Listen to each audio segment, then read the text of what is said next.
नमस्कार दोस्तों, आप सबका मैं अपने चैनल में स्वागत करती हूँ। आज की कहानी है बिछुए, जो एक अटूट प्रेम की अनकही कहानी है। तो चलिए आज की कहानी को हम लोग शुरू करते हैं।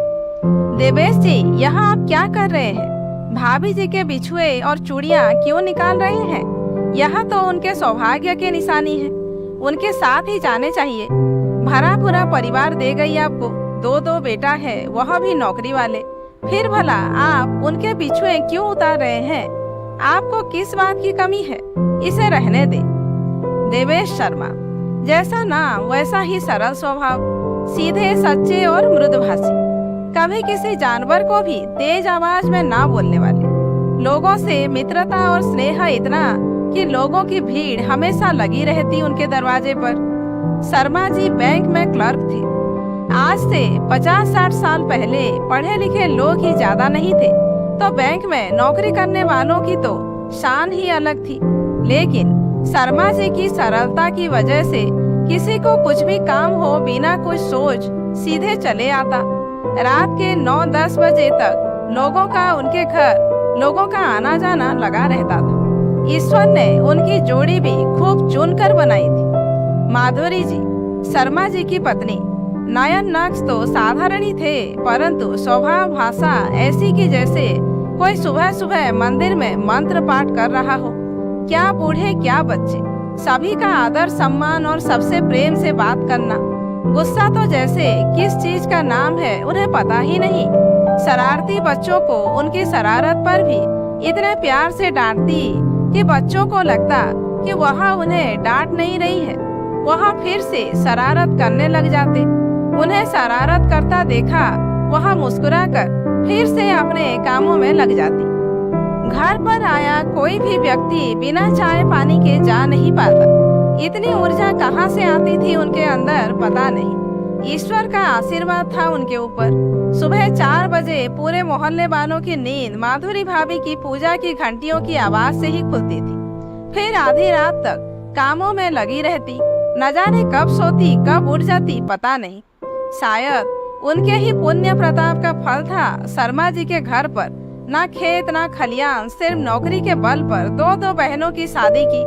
फिर अपने 3 बच्चों की परवरिश, पढ़ाई लिखाई, शादी ब्याह सब किया।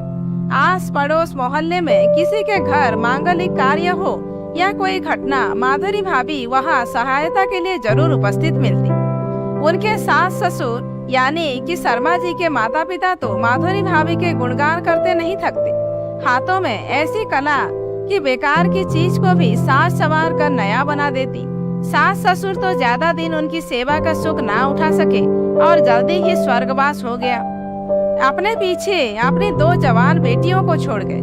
लेकिन माधुरी भाभी ने कभी भी अपने बच्चों और उनमें भेदभाव नहीं किया। अपने बच्चों जैसा प्यार दिया और अच्छे घर में दोनों का ब्याह किया। दोनों ही अपने अपने घरों में रच बस गई। धीरे धीरे बच्चे भी बड़े हो गए। बेटी का ब्याह हो गया। दोनों बेटों की नौकरी लग गई। उनका भी ब्याह हो गया। बड़े बेटे का ब्याह हुआ तो माधुरी भाभी ने घर की सारी जिम्मेदारी बहू को दे दी। बस पूजा पाठ और भजन कीर्तन में दोनों पति पत्नी रहते। कभी किसी चीज में रोक टोक नहीं करती, ना ही हिसाब रखती। बहू को अपनी बेटी की तरह मानती और उसे भी सारे कामों की पूरी आजादी दी थी। शर्मा जी भी अपने पेंशन आते ही बहू के हाथ में रख देते। कभी कोई हिसाब नहीं करते। बहू तुम्हारा घर है, संभालो। बेटा हम लोगों ने बहुत दिन संभाला। शुरू में तो सब ठीक था, लेकिन धीरे धीरे बहू के व्यवहार में बदलाव आने लगा। छोटे बेटे की शादी के बाद तो घर का माहौल ही बदल गया। माधुरी जी हमेशा से संतोषी थी, किसी चीज के लिए कुछ कहा नहीं। बहुएं धीरे धीरे अपने परिवार और बच्चों में लगी रहने लगी। अब दोनों बूढ़े उन्हें बेकार लगने लगे।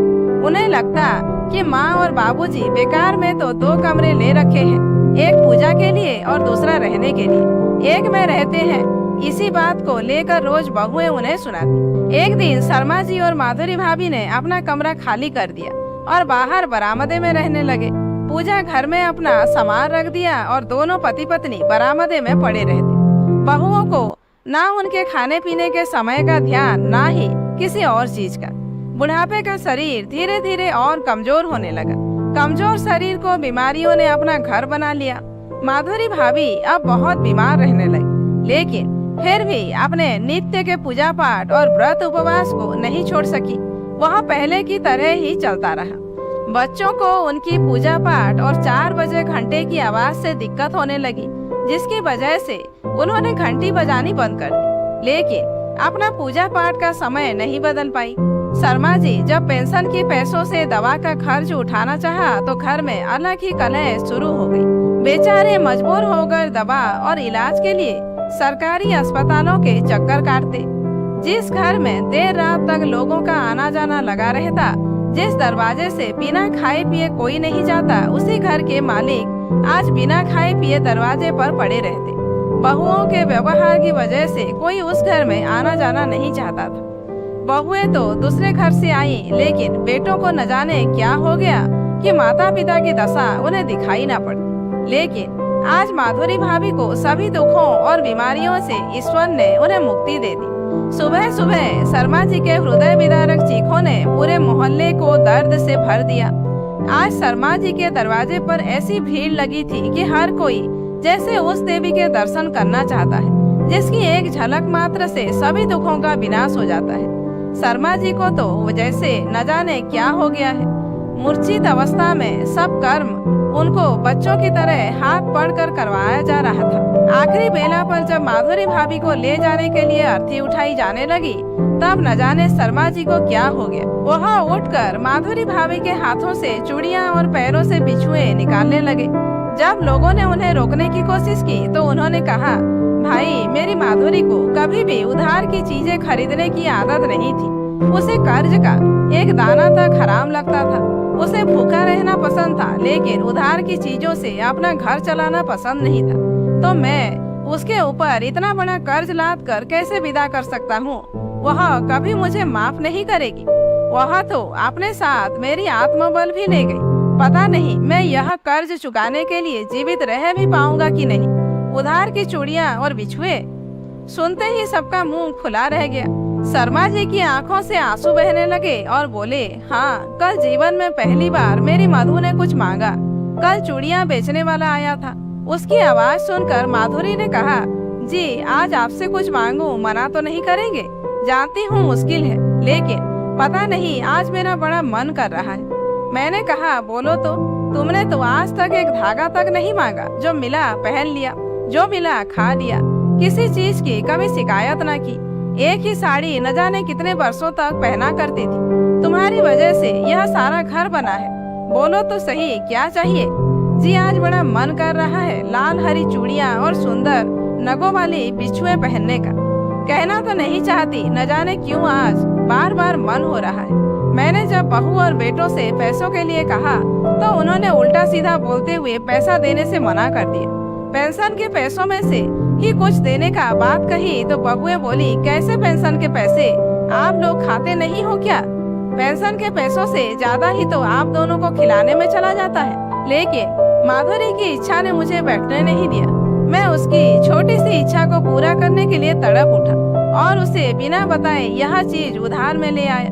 मुझे क्या पता था कि मेरी माधुरी की यह आखिरी इच्छा थी, और अगर मैं उसे बता देता कि यह चीज मैं उधार लाया हूँ तो वह उसे कभी नहीं पहनती। इतना कहते ही शर्मा जी के जैसे हिचकियां बन गई। वहाँ खड़े सभी लोगों की आंखों से बहते आंसुओं से ऐसा लग रहा था जैसे आज इस धारा का अंत होने वाला है। किसी तरह से लोगों ने शर्मा जी को संभाला और माधुरी भाभी को अंतिम विदाई देने के लिए उनकी अर्थी को उठाया। घाट पर तो ऐसी लोगों की भीड़ की बस शब्द नहीं। आज वह मृदुभाषिणी 5 तत्वों में विलीन हो गई। शर्मा जी माधुरी भाभी की चिता को अग्नि देने के बाद मूर्छित होकर वहीं गिर पड़े और देह त्याग दिया। शर्मा जी की चिता भी माधुरी भाभी की चिता के साथ ही जला दी गई। आज उन दोनों को ही अपने सभी दुखों से मुक्ति मिल गई। शर्मा जी की चिता भी माधुरी भाभी की चिता के साथ ही जला दी गई। प्रेम का ऐसा दृश्य आज देखा कि इसके लिए कोई शब्द नहीं रहा। इस प्रेम के लिए मेरा तो कुछ कहने का ही सामर्थ्य नहीं। मेरी कलम तो आज निस्तब्ध है। कोई शब्द ही नहीं समझ आ रहा। इस प्रेम की व्याख्या कैसे करूं? प्रेम ऐसा जिसमें आत्मा बंध गई और जीवन हो या जीवन के पार साथ नहीं छोड़ा। ऐसा प्रेम ना कहीं देखा ना सुना। मुझे तो प्रेम की कोई परिभाषा नहीं पता, लेकिन शायद जिससे आत्मा का बंधन हो जाए वही प्रेम है। तो दोस्तों, आज की कहानी यहीं पर समाप्त होती है।